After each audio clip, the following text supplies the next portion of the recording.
أعمالنا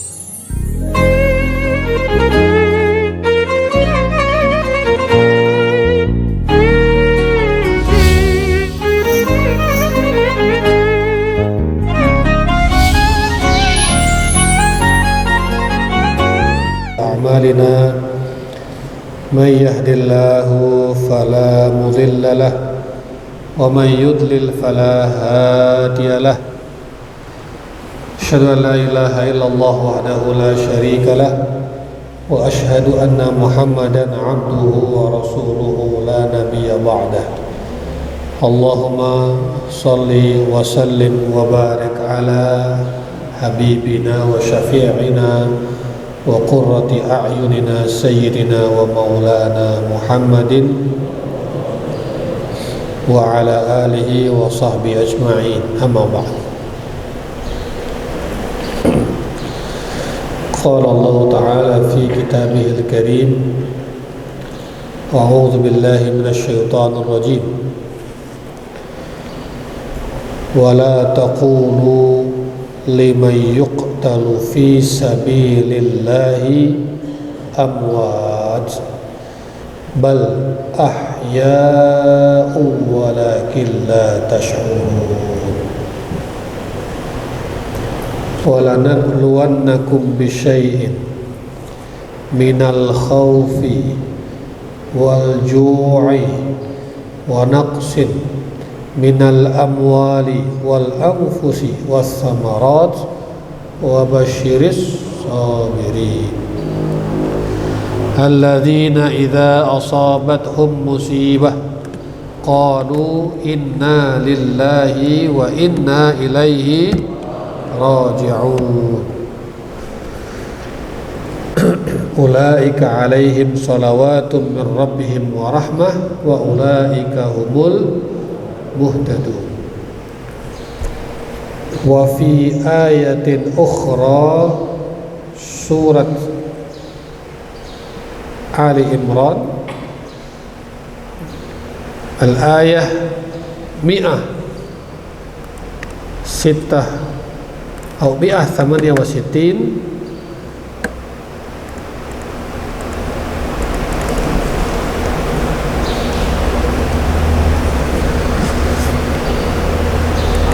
ولا تحسبن الذين قتلوا في سبيل الله أمواتا بل أحياء عند ربهم يرزقون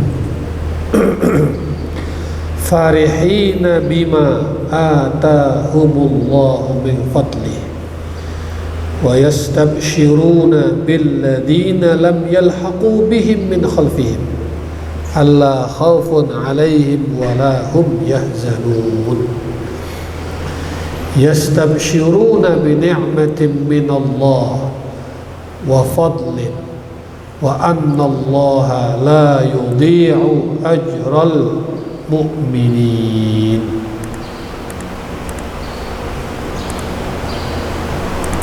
Ali Imran 168 169 wala tahsabanna alladhina qutilu fi sabilillahi amwata bal ahya'un 'inda rabbihim yurzaqun.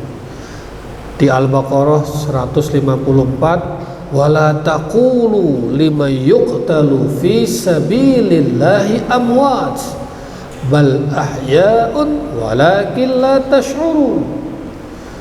Ali Imran 169 wala tahsabannalladzina qutilu fi sabilillahi amwata bal ahya'un 'inda rabbihim yurzaqun. Dua ayat ini sama artinya, maknanya hampir sama. Janganlah engkau mengatakan untuk orang-orang yang telah gugur syahid di jalan Allah, mereka itu mati. Jangan pernah mengatakan orang-orang yang gugur mati dalam berjihad itu mati. Mereka tidak mati. Bal ahya, mereka itu hidup, walakin la tash'uru, kamu tidak pernah bisa merasakannya.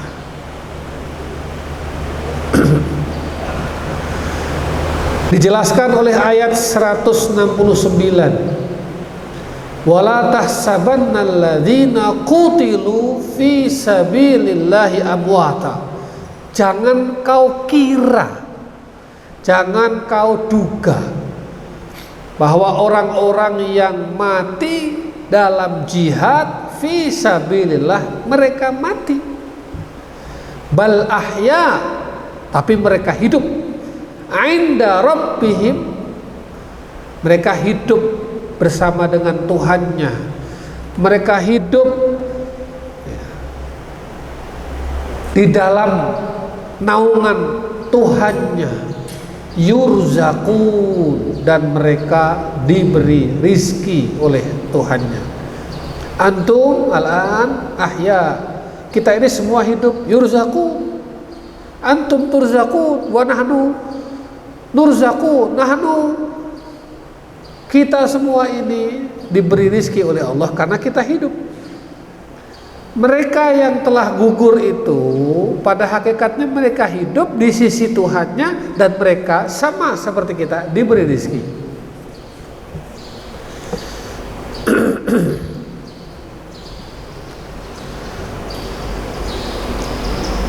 Apa yang ingin saya katakan, kemarin hari Rabu sore, tepat kira-kira setelah sholat asar, kira-kira jam 15.50, salah seorang guru kita, Syekhuna wa murabbuna Asy-Syaikh Ad-Doktor Kiai Al-Haj Abdullah Syukri Zarkashi telah dipanggil ke hadapan Allah Subhanahu wa taala. Inna lillahi wa inna ilaihi raji'un. Hari ini tadi malam, dan saya pagi-pagi mendengar kabar, lagi-lagi kabar yang membuat kita sedih. Guru kita juga, Syekhuna wa murabbina Fadilatul Syekh Ad-Doktor Adnan Al-Afyuni, Mufti Damaskus, juga dipanggil ke hadapan Allah Subhanahu wa taala. Inna lillahi wa inna ilaihi raji'un. Pak Kiai Syukri itu, begitu saya mendengar kabar di telepon, saya nggak pakai jeda, saya nggak pakai mikir, saya langsung lompat, saya bergegas mengemas-kemas barang. Saya langsung telepon Ustadz Afandi, siapkan mobil, sekarang juga kita ke Gontor. Kayak Anizar saya bel, kayak Bisri saya bel, sekarang kita ke Gontor. Tidak ada setengah jam setelah itu, kita langsung menuju ke Gontor. Sampai di Gontor kurang lebih jam 8 malam. Alhamdulillah kita bisa bertakziah dan kita menyolatkan beliau. Saya pimpin sendiri sholat jenazahnya. Ada Kiai Bisri, Kiai Anizar, ada ustadz-ustadz yang lain yang saya bawa, 2 mobil kita ke sana. Kemudian paginya kita ikut sholat jenazah lagi bersama dengan pimpinan Gontor dan seluruh santri dan para alumni. Kemudian kita antarkan beliau ke makam. Rasa kehilangan guru itu luar biasa. Saya jarang menangis atas kematian seseorang. Kalaupun menangis karena sedih, ya Ya, menangis atas kematian seseorang itu mungkin bisa dihitung jari. Sedih iya, tapi saya tahan-tahan. Nah, kematian Pak Kiai Sukri itu saya nggak bisa tahan lagi. Bahkan sampai digontor, dari mulai proses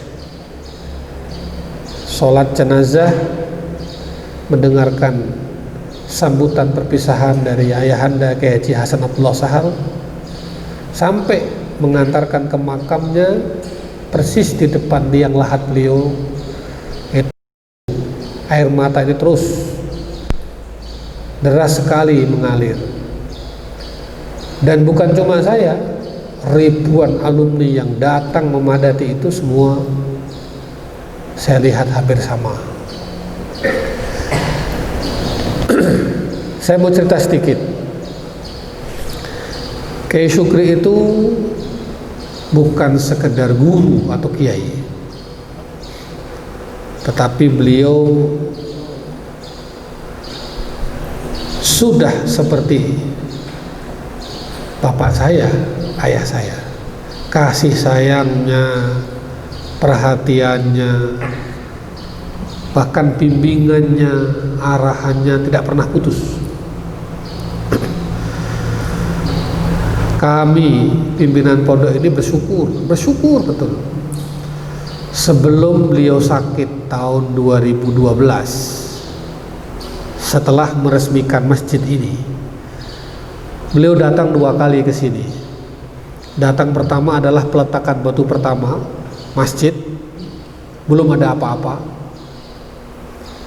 Itu Januari 2011. Bayangkan beliau mau datang, padahal pondoknya belum ada. Foto-fotonya ada itu, di dalam sejarah pondok ada. Lalu datang yang kedua, ketika masjid ini sudah jadi, 1,5 tahun kemudian. Sekaligus meletakkan gedung asrama, yang kemudian gedungnya saya namakan dengan gedung Gontor. Jadi beliau datang yang kedua meresmikan masjid bersama Kiai Hasan, Kiai Amal, Pak Kiai Hidayatullah, Pak Kiai Akrim, Pak Kiai Masyudi, dan semua pimpinan Gontor hadir semua lengkap, sekaligus meletakkan batu pertama pembangunan asrama. Nah, sebelum itu, sebelum 2011, dari mulai 2009, dari mulai 2009 itu sampai 2011, sampai peletakan batu pertama ini, saya, Pak Anizar, Pak Bisri itu rutin ke Gontor. Itu sebulan sekali minimal, kadang sebulan 2 kali. Padahal waktu itu bandar Gontor belum ada jalan tol. Kita lewat Wonogiri, lewat Madiun, itu ditempuh dalam waktu 9 jam. Kita datang ke Gontor itu hanya untuk meminta restu saja, hanya untuk minta nasihat, minta bimbingan, karena kita akan mendirikan pondok. Mungkin kebanyakan orang mengira bahwa dirikan pondok ya dirikan saja, ngapain harus pakai restu-restuan. Bagi saya tidak. Membuat pondok ini bukan sekedar membangun masjid, bukan sekedar membangun bangunan-bangunan gedung-gedung saja lalu buka tahun ajaran baru, bukan. Tetapi merintis pondok, membangun pondok itu adalah bagian dari sanad atau silsilah ilmu. Nanti kalau saya ditanya, kamu gurunya siapa? Gurunya Pak Anang. Kamu udah dapat restu dari Pak Anang? Sudah. Tadi sayanya terputus, karena saya nggak dapat restu dari guru saya. Jadi saya berpikir bahwa kalau cuma bangun gedungnya itu mudah, insya Allah bisa, andai kata bisa. Tapi ridho guru itu sama dengan ridhonya orang tua. Restu guru, ikhlasnya guru mendoakan kita, itu tidak ada bandingannya dan tidak bisa diukur dengan materi. Maka kita ke Gontor itu. Dan itu nggak ringan.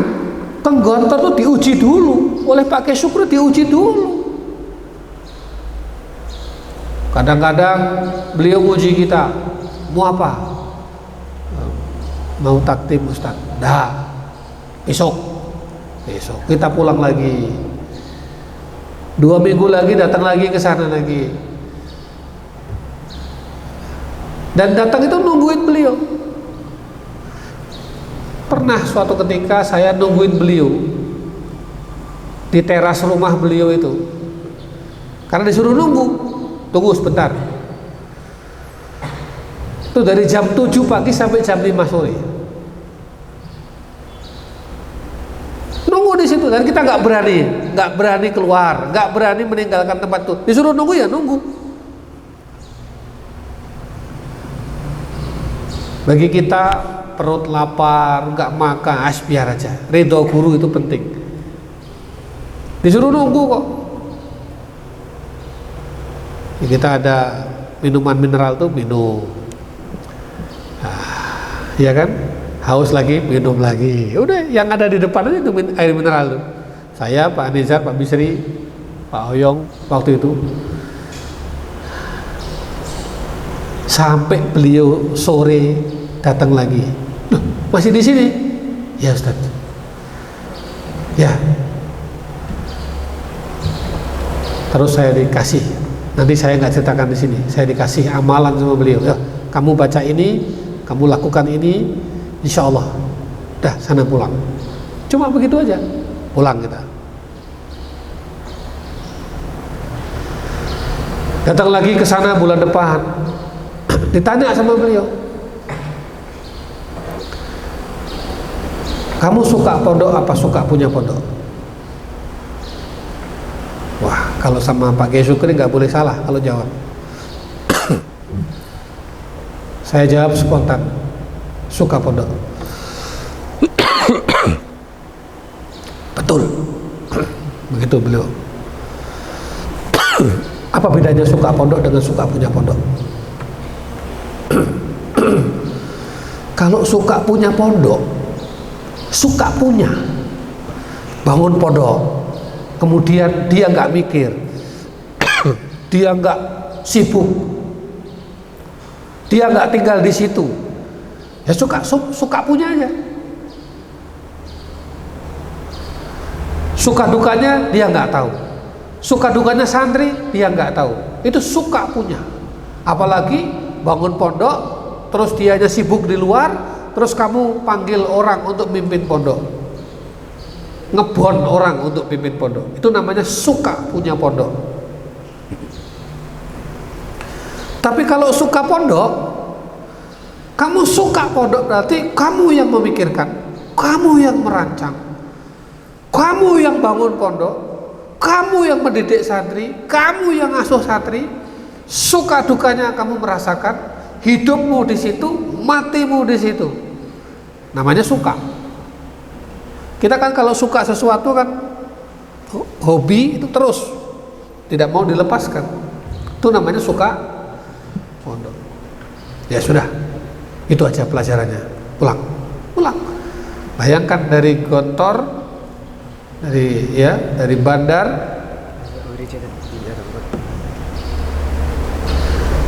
bandar, sampai ke Gontor hanya untuk dapatkan satu pelajaran, suka pondok atau suka punya pondok. Pulang lagi kita, datang lagi ke sana lagi, minta nasihat lagi, terus begitu, hanya dapat satu pelajaran. Sampai pada akhirnya beliau mengatakan, ya, saya restui, saya ridhoi, saya restui kamu mendirikan pondok, kamu kiainya. Nah, beliau nunjuk saya, kamu kayaknya saya restui. Baru setelah itu lega, berarti sudah ada ijazah, sudah ada restu, sudah ada izin, sudah ada ridho dari guru. Itu modal paling utama.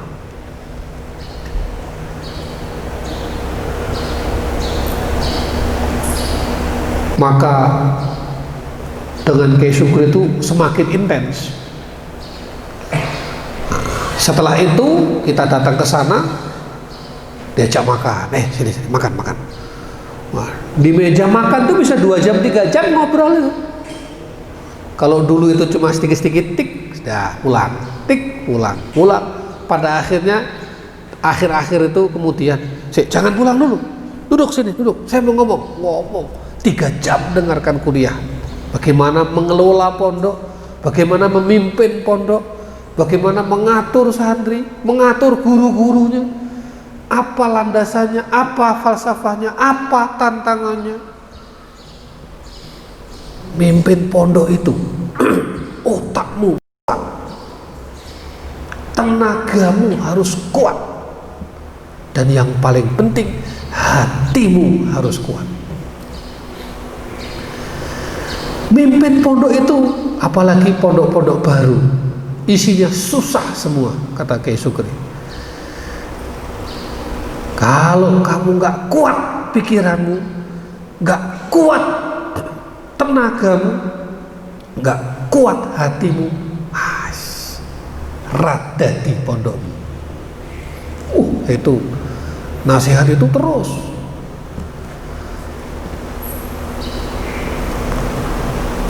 Apalagi itu banyak sekali, tidak bisa saya lukiskan satu persatu. Tapi nasihat-nasihat itu ternyata menjadi bekal. Saya bilang ke Pak Anizar, ke Pak Bisri kemarin di mobil itu, kita merenung, kita diskusi. Andai kata sebelum kita mendirikan pondok ini, kita tidak mengalami masa-masa dibimbing, dibina, didrill oleh Kiai Syukri langsung selama kurang lebih 2 tahun, mungkin pondok ini gak akan seperti ini. Saya tuh gak pernah belajar mimpin pondok. Pak Anizar juga bukan bidangnya manajemen, Pak Bisri juga bukan. Tapi bagaimana bisa mengelola anak-anak ini semua? Ternyata itu didapatkan di dalam kuliah-kuliah langsung bersama beliau dalam waktu 2 tahun itu. Bersyukur betul itu. Ya Allah, kita diberi waktu sebelum akhirnya beliau sakit. Beliau sakit itu setelah dari sini, seminggu setelah dari pondok meresmikan masjid ini. Jadi Tazaka ini adalah pondok alumni terakhir yang dikunjungi oleh beliau sebelum beliau sakit. Sejak beliau sakit sampai beliau wafat, kami tiap bulan ke Gontor. Tiap bulan. Kalau sebulan lebih gak ke Gontor itu, gak nengok beliau itu, rasanya ada sesuatu yang gusar gitu. Ya kadang-kadang kita dada aja, habis jam 11 kumpul dengan Pak pimpinan segala macam, kita ke Gontor. Ayo, dah kangen saya. Yuk. Dah berangkat jam 1 malam. Jadi nggak pakai jadwal, pokoknya sampai di sana kita nggak langsung nemui beliau. Lihat dulu beliau sehat apa tidak, beliau nyaman nggak kita temui. Jangan sampai kedatangan kita malah mengganggu beliau. Pernah kita ke sana, beliau lagi dalam kondisi ngedrop. Kita sampai depan rumahnya, dikasih tahu beliau kondisinya nggak ngedrop. Nah, kita balik, nggak usah. Karena nanti kedatangan kita jadi merepotkan beliau. Udah, kita doakan aja, kita pulang. Pulang sampai di sini 3 hari kemudian datang lagi kita ke Gontor lagi. Karena beliau udah agak sehat. Dan kita itu nggak berani ngetuk pintu kamarnya atau rumahnya itu. Ya tunggu aja keluarnya beliau. Dulu waktu beliau masih sehat, kalau kita mau menghadap itu, kita nunggu di depan rumah itu. Nunggu sak keluar itu beliau.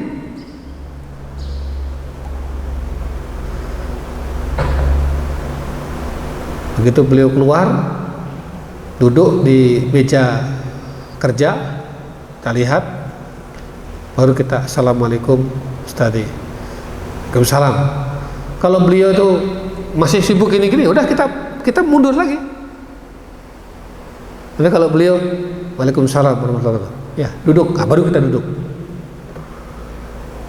Jadi ketika beliau lagi nulis begini, assalamualaikum. Waalaikumsalam. Kok lagi nulis terus? Kok kita nggak disapa lagi? Oh berarti belum saatnya kita datang lagi. Ya mundur. Itu adab. Adab. Jadi jangan sampai assalamualaikum, waalaikumsalam, assalamualaikum, waalaikumsalam. Assalamualaikum.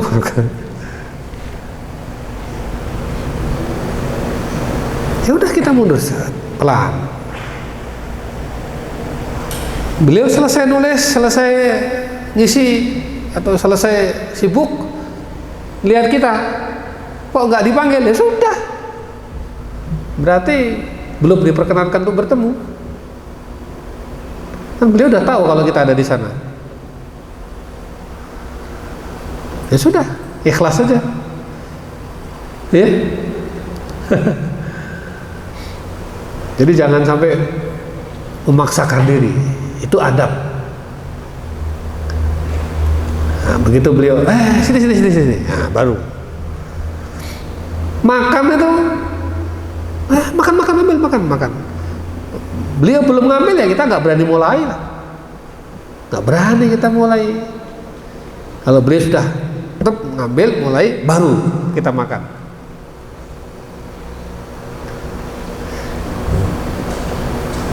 Bahkan pernah beliau mau lewat itu, mobil kita juga papasan, langsung saya bilang berhenti, belok, beri jalan dulu kiai kita, beli jalan dulu untuk guru-guru kita. Begitu. Jangan seperti anak kelas 1 malah lari di depan saya. Jadi kalau ada guru lewat, berhenti dulu, kasih guru kita jalan lebih dulu. Itu adabnya sahabat kepada Rasul, dan adabnya tabi'in kepada sahabat, dan adabnya para santri kepada guru-guru. Ini turun temurun, ya adabnya begitu.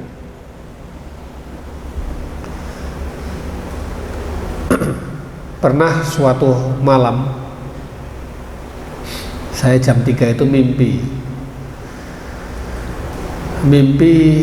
dalam mimpi itu Kiai Syukri duduk di kursi roda, terus memberikan pecinya kepada saya, dilepas pecinya, diberikan kepada saya. Terbangun saya, Masya Allah, saya diberi peci oleh Pak Kiai Syukri. Masya Allah. Wah, saya wudhu, sholat, saya lihat jam 3. Saya bilang ke istri saya mau berangkat ke Gontor sebelum subuh. Kata istri saya, Mas, subuh di sini aja dulu, 1 jam lagi subuh. Tak, ini saya harus segera. Ini berarti ada sesuatu dengan Kiai Syukri. Tak. Tapi saya pikir-pikir, wah, jangan sendirian. Saya telepon San Anizar. Ada apa Mas, malam-malam telepon? Kita ke Gontor sekarang. Oke, siap-siap. Pak Bisi saya telepon, Pak Oyong saya telepon. Kita ke Gontor. Itu sebelum subuh itu. Pada akhirnya kita berangkatnya habis subuh. Sholat subuh langsung berangkat. Sampai sana sore, menjelang asar. Kita nggak berani sowan karena jam-jam itu kita nggak boleh bertamu. Nunggu sampai jam 4:30 itu. Itu pun ngintip-ngintip. Pak Syukri sedang istirahat apa sedang enak nih. Dah, kita masuk ke rumah. Ada ibu waktu itu. Ahlan Ustaz, tafadhol. Assalamualaikum Bu. Bapak ada di belakang. Apa yang kamu bayangkan? Saya datang ke Kiai Syukri, saya duduk di depan kursi beliau, salaman, saya cium kakinya itu, lalu saya sampaikan pada beliau, Ustaz, Anan, Tazaka, Batang. Yuk, lihat saya, Anan Ustaz, Anan. Terus pecinya dilepas, dipakaikan ke saya persis seperti di mimpi semalam. Wah, itu saya tidak bisa bayangkan. Saya langsung meledak tangisnya di situ. Ya Allah, ini kok seperti persis tadi malam. Berarti benar-benar saya disuruh datang ke sini untuk dikasih peci itu. Ternyata punya cerita. Oh, ternyata pecinya mau dikasihkan ke antum, Ustaz. Iya Bu, saya juga nggak tahu. Ini bapak ini habis subuh itu pecinya dibersihkan terus. Peci dibersihkan, pakai lagi, copot lagi, dibersihkan. Sampai Bu Syukri itu bilang, Pak, itu pecinya udah bersih. Bapakku dari tadi bersihkan peci terus. Itu beliau dalam keadaan sakit loh. Sakit beliau kan stroke gitu. Jadi sudah kesadarannya udah kadang-kadang sadar set, kadang-kadang hilang kesadarannya. Oh, ternyata pecinya mau dikasihkan ke Pak Anang ini. Nah, saya juga nggak tahu Bu. Oh, tadi malam saya mimpinya dikasih peci, maka bagi saya itu isyarat saya dipanggil oleh beliau.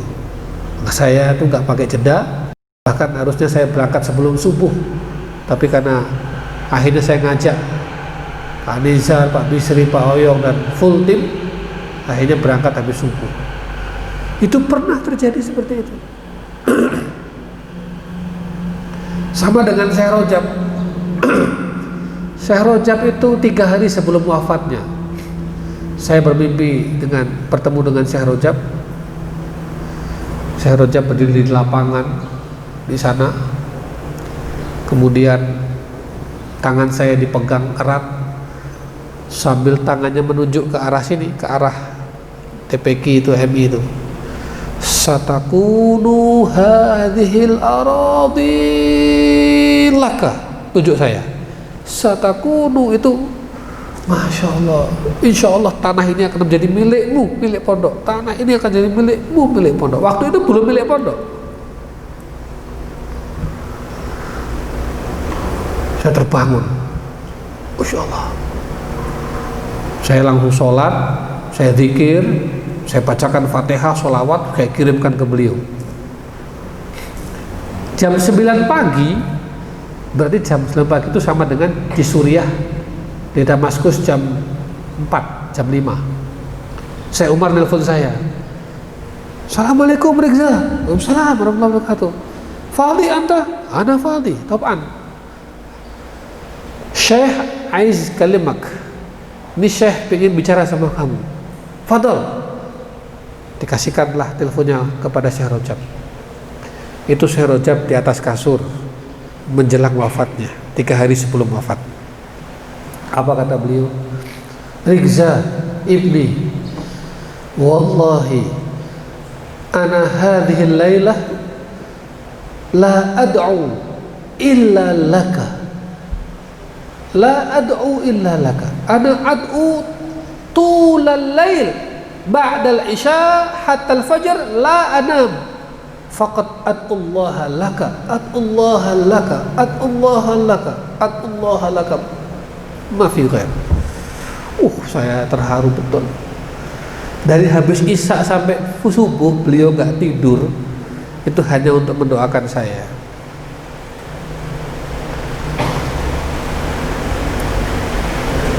Tiga hari kemudian beliau wafat. Dan sebelum wafatnya mewasiatkan kepada Syekh Muhammad, Syekh Adnan, Syekh Umar, dan ada wasiat khusus untuk saya dari beliau. Masya Allah, itu hubungan antara guru dan murid. hubungan guru dan murid itu tidak dibatasi pada hal-hal yang duniawiyah. Bahkan guru-guru yang sudah meninggal itu, kalau ikhlas, ketemu dengan ikhlas, muridnya ikhlas, gurunya ikhlas, ridho dengan ridho, itu kamu akan nyambung terus. Saya tiap pagi, tiap habis subuh pasti kirim Fatihah. Ila hadrati ruhi syaikhi wa murabbi wa walidi asy-syaikh ad-doktor Rajab Tib qaddasallahu surah Al-Fatihah. Tiap pagi saya itu kirim. Kalau Jumat aja saya ngajak kalian bareng-bareng, tapi secara pribadi saya kirim tiap pagi, gak pernah lewat. Saya kirim terus supaya ruhnya itu ketemu dengan ruh kita terus. Makanya jangan kau kira orang yang mati itu mati, itu hanya berpindah alam. Bal ahya itu kalau matinya fisabilillah, mati sebagai orang alim, mati dalam keadaan mengajar, mati dalam keadaan belajar, mati dalam keadaan jihad. Ini kan sedang jihad semua, ya. Bahkan pada puncaknya, ini saya kasih tahu, tapi sedikit saja. Ilmu ini nanti kamu akan mendalami nanti kalau udah banyak ilmunya. Tapi sedikit saya buka. Puncaknya, kalian semua bisa bermimpi bertemu dengan Rasulullah Sallallahu Alaihi Wasallam.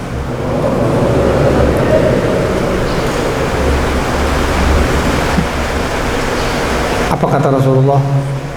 Man ro'ani fil manam faqad ro'ani fil yaqzah. Barang siapa melihatku dalam mimpi, maka dia bisa jadi bisa melihatku dalam keadaan tidak tidur. Jadi kayak gini misalnya, ya Rasulullah. Itu hanya orang-orang khusus.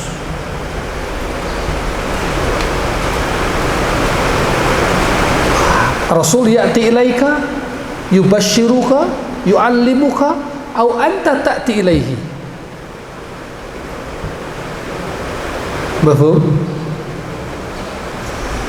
Itu khusus kepada Rasulullah sallallahu alaihi wasallam dari Allah Subhanahu wa taala. Saya punya kitab setebal ini, hatta la tuhrimna min ru'yatin nabi. Bagaimana supaya kita tidak diharamkan atau tidak dicegah untuk bisa bertemu dengan Nabi. Itu banyak sekali. Para perawi hadis itu, termasuk Imam At-Tirmidzi, itu pernah mencari hadis mentok. Satu hadis itu nggak ketemu, ini sanadnya terputus. Gimana ini? Sampai akhirnya yusolli rakaatain sumayat Allah, ya Allah saya udah nyerah, hadis ini saya nggak ketemu. Ja'a Rasulullah fi manamihi. Madza qala Rasulullah? Apakah kamu sedang mencari kebenaran hadis itu? Ya, haqqan, itu dari saya. Rasulullah langsung, itu betul, itu ucapan saya. Dulu ada 3 orang pemuda di Madinah kelaparan dan hampir meninggal karena kelaparan. Terus dia berdoa kepada Allah dan memperbanyak baca sholawat. Baca sholawat di depan makam Rasulullah Sallallahu Alaihi Wasallam di Madinah. Terus dia pulang, dia keluar masjid, jadi dia tunggu di pojokan masjid itu. Datang anak kecil 2, bawa makanan banyak sekali. Hei, kamu 3 pemuda ya, yang sedang kelaparan ya? Kata anak kecil itu. 3 pemuda ini bingung. Loh, kok kamu tahu? Bukankah kamu 3 orang pemuda yang kelaparan, yang gak punya uang dan butuh makan, udah berhari-hari gak makan? Kok kamu tahu? Ya, semalam saya bermimpi bertemu Rasulullah. Dalam mimpi itu Rasulullah mengatakan, bikin makanan yang enak, bawa ke ujung masjid sana, ada 3 pemuda yang sedang kelaparan dan butuh makanan. Hadhihi ma'idah hadiyah min Rasulillah sallallahu alaihi wasallam. Bayangkan.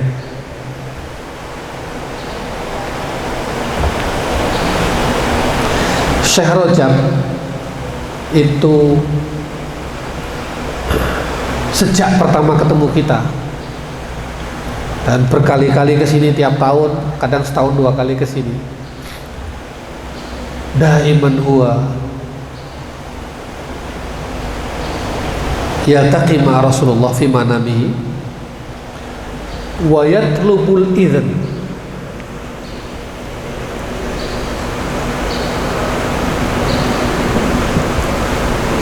Dari Rasulullah sallallahu alaihi wasallam sampai pada akhirnya kunjungan yang terakhir beliau ke sini itu, sebetulnya beliau nggak boleh keluar negeri karena sedang sakit, sedang dalam kondisi yang sangat payah, sedang dalam keadaan yang tidak memungkinkan untuk perjalanan, apalagi keluar negeri. Semuanya melarang, keluarganya, sahabat-sahabatnya, dan bahkan dokter melarang. Tapi kata saudara, la, anak usafir. Tazakka, rigza, bizar, tazakka, rigza, bizar. Datang ke sini, ternyata di sini hanya untuk memberikan ini, imamah. Maka imamah ini bukan sekedar imamah. Saya nggak berani pakai ini kalau tidak diberi oleh guru saya. Kalian yang kelas 6 mungkin pernah lihat itu kan waktu itu, atau yang kelas sampai alumni 2015 beliau memberikan peci ini kepada saya, memberikan kitab tafsir.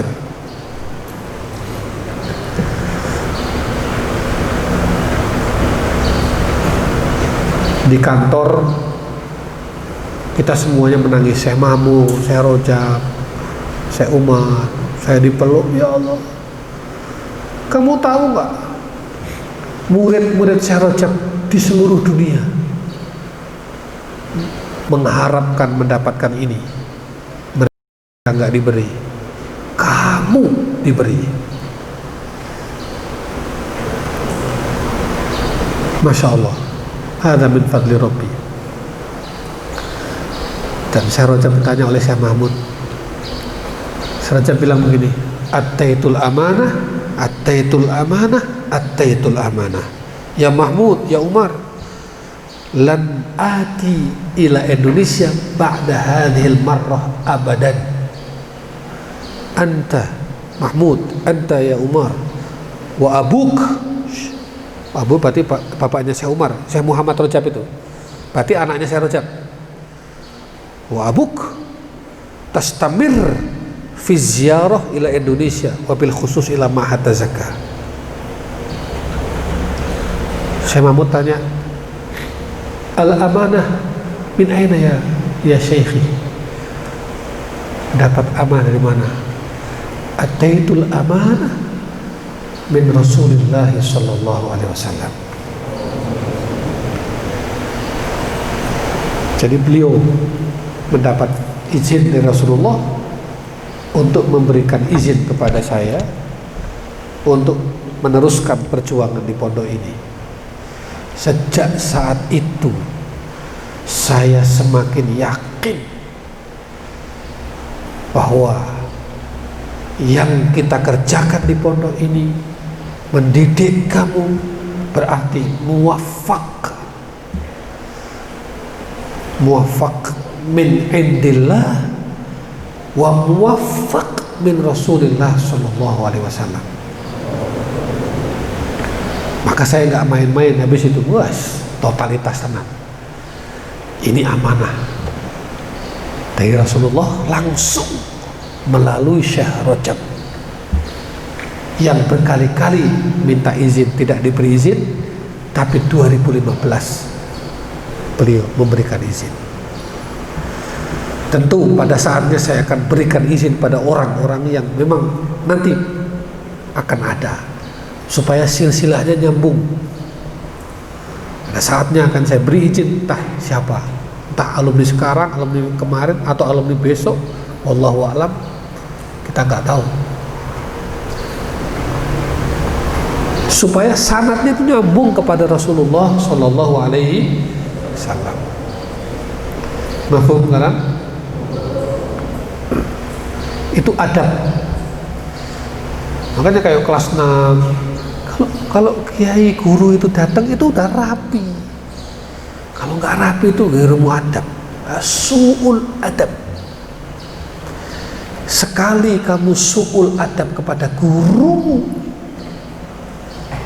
kamu tidak akan mendapatkan keberkahan sepanjang hidupmu.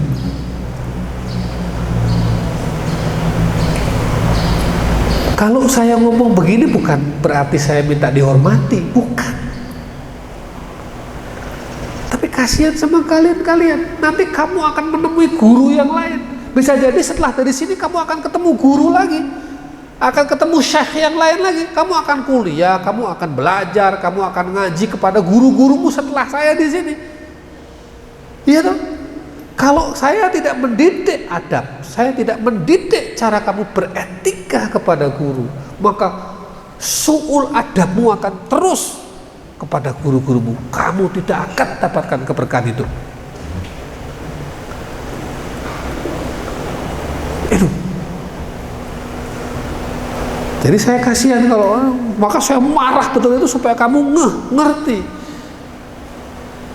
supaya berkah hidupmu. Ya. Jadi Rasulullah itu, kalau Rasulullah misalnya Rasulullah minta disolawati, apa Rasulullah minta disolawati? Tidak. Apa Rasulullah minta didahulukan? Tidak. Tidak. Apa Rasulullah berkepentingan dengan itu? Tidak.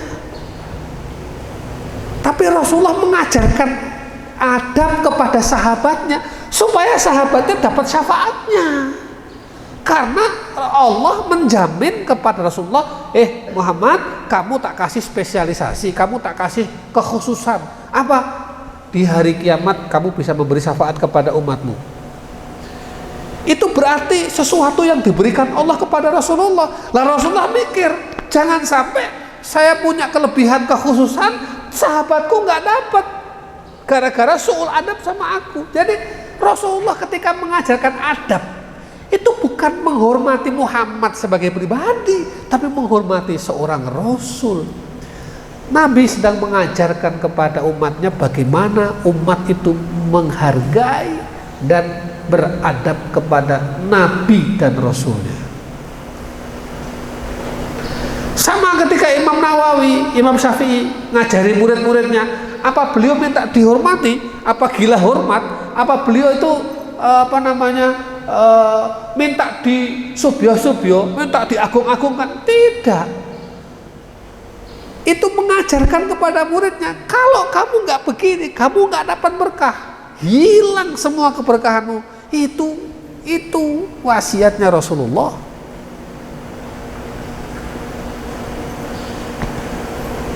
Ya, kan saya bilang sampai ketika dulu itu, ketika imam-imam itu ngaji kepada guru-gurunya, itu kan matanya nggak mau ngantuk gini, nggak mau. Ngantuk itu manusiawi, tapi ngantuk ketika guru ngasih pelajaran itu nggak boleh. Kenapa? Itu bisa menghilangkan keberkahan. Maka sampai diganjel kan, pakai lidi itu, supaya nggak ngantuk dia ganjel begini. Itu kisah para ulama dulu begitu loh dalam bentuk ilmu. Pernah ada ulama yang waktu ngaji bawa kitab banyak, muridnya lihat dari sana langsung lari, ya Syekh, la, haram, kamu tidak boleh membawa kitab itu urusan kami. Kata gurunya, tidak, saya ingin membawa dengan tangan saya sendiri supaya saya dapat berkahnya ilmu. Ini yang mau saya ajarkan kepada kamu. Iya, tapi kami nggak pantas melihat kamu membawa kitab tumpukan sebanyak itu dan kami enak-enakan. Akhirnya setelah negosiasi gurunya digendong, nggak bisa, saya tebus kesalahan. Jadi melihat gurunya bawa kitab dari rumahnya sampai ke halamannya dan muridnya merasa kecolongan, mestinya saya nunggu di depan rumah sebelum beliau tuh kerepotan. Maka akhirnya, ya izinkan saya menebus kesalahan dengan cara menggendongmu. Saya masih bisa jalan lah. Kalau tidak, silahkan antum jalan, saya tak merangkak. Karena ini kesalahan saya. Nah, gurunya nggak tega. Daripada kamu merangkak, menebus kesalahanmu, merasa bersalah, ya sudah, kamu maunya apa? Saya mau bawa kitab itu dan saya mau bawa Anda sekalian. Bayangkan. Itu akhlak.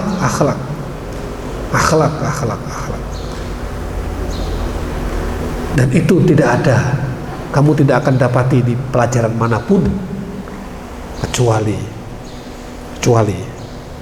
di pesantren. Tidak ada. Pernah salah seorang yang saya lupa, dia nggak makan sehari. Ditanya sama istrinya, Mas, kenapa nggak mau makan? Dari tadi kok nggak mau makan? Anda nggak puasa, tapi juga nggak makan. Saya tahu guru saya di rumah belum makan. Saya tahu guru saya di rumah nggak ada makanan.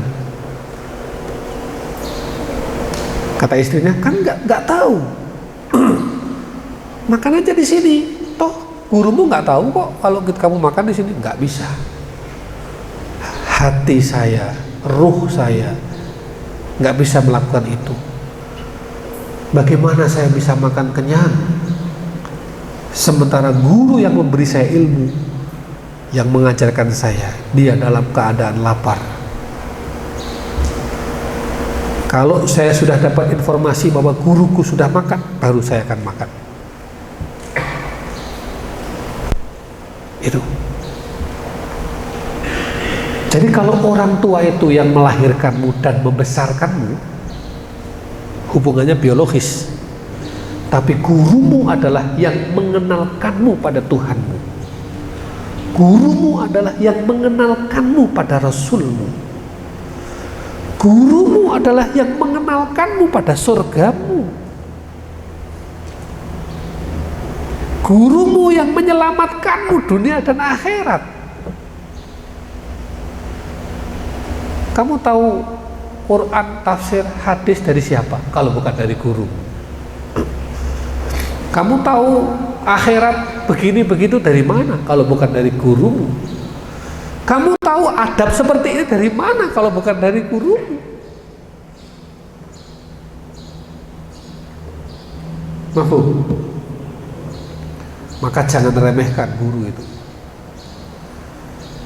Bagi saya, guru itu apapun yang dimintanya saya berikan semua.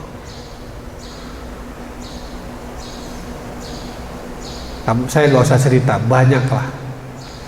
Ada guru saya lagi bangun apa gitu, waduh, saya bilang ke istri saya, ada uang berapa? Sini. Bismillah, kasihkan aja. Beliau sedang kesusahan untuk membangun sesuatu.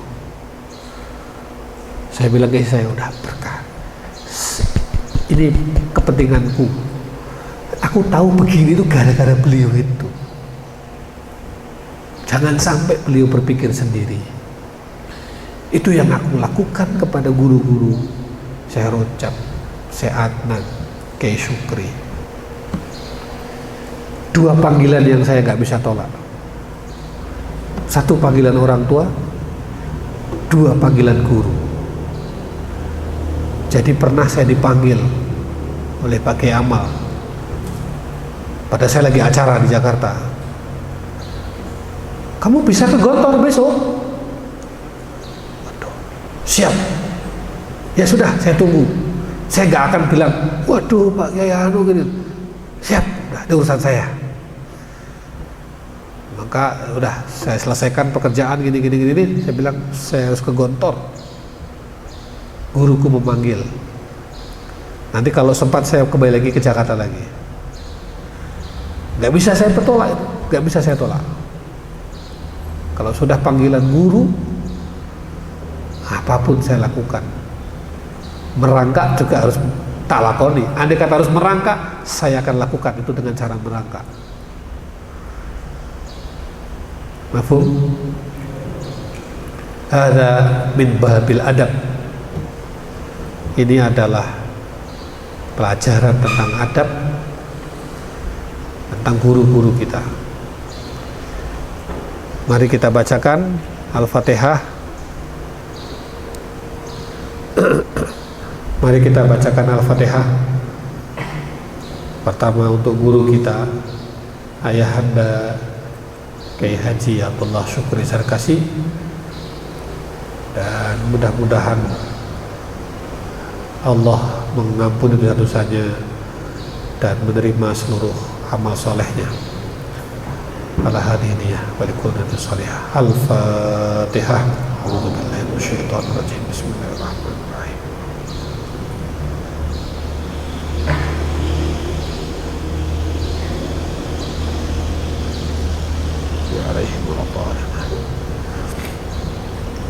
Yang kedua, mari kita bacakan Al-Fatihah untuk Syekh Adnan Al-Afyuni yang tadi malam wafat. Mobilnya dipasangin bom. Jadi habis pulang dari pengajian, mobilnya meledak. Itu karena dipasang bom oleh teroris. Dan Syekh Adnan sempat dibawa ke rumah sakit sebelum akhirnya beliau wafat. Jadi sama dengan Syekh Ramadan Al-Buti. Syekh Ramadan Al-Buti itu selesai khutbah di bom. Maka bersyukurlah hidup di negeri kita yang aman, damai. Di sana ulama besar kayak beliau, kayak apa coba, kita kehilangan. Dan itu saya nggak tahu yang ngebom itu hidupnya akan seperti apa itu. Karena yang dibunuh itu adalah seorang ulama, seorang faqih, seorang yang telah memberikan banyak sekali pencerahan kepada umat. Bukan cuma umat Islam Indonesia dan Suriah saja, tapi juga umat Islam dari seluruh dunia. Kita bacakan Al-Fatihah, mudah-mudahan Allah merahmatinya. Al-Fatihah.